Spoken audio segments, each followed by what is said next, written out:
রোজ রোজ ওই একই ঝামেলা। কালই আমি ছেলেকে নিয়ে বাপের বাড়ি চলে যাব।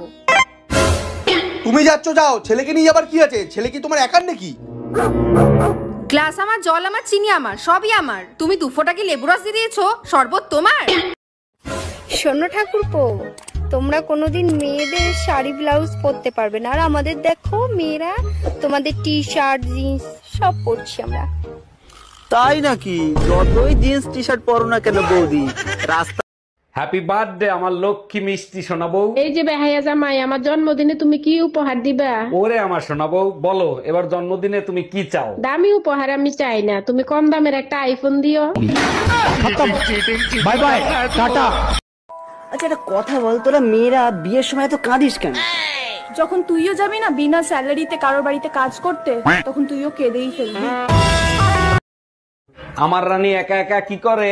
আচ্ছা তুমি আমাকে রানী বলে ডাকো কেন? চাকরানী নামটা অনেক বড় তো, তাই ছোট করে রানী বলে ডাকি। আরে আমার জানো, অনেক বুদ্ধি তোমার। আচ্ছা তুমি আমাকে জানু বলে কেন ডাকো? জানোয়ার নামটা অনেক বড় তো তাই। আমরা ছেলেরা সবকিছু করতে পারি। এত পারিস তা প্রেগনেন্ট হয়ে দেখা তো।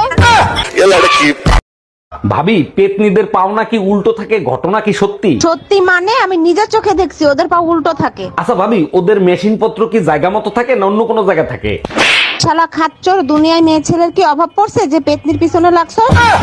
এই পাশের বাসার ভাবিরে দেখছো কি বিশ্রী ভাবে শাড়ি পরে? কোন ভাবি, যারে সবাই এখন আন্টি বলে ডাকে? আরে হ্যাঁ, পেট বের করে শাড়ি পরছে, পেটের বিশ্রী কালো দাগ দেখা যায়। আরে বোকা, ওটা কালো দাগ না, ওটা হলো পেটের নিচে ট্যাটু আঁকানো। আজকে তোরে খাইছি, ওই ট্যাটু তুই দেখলে কি করে?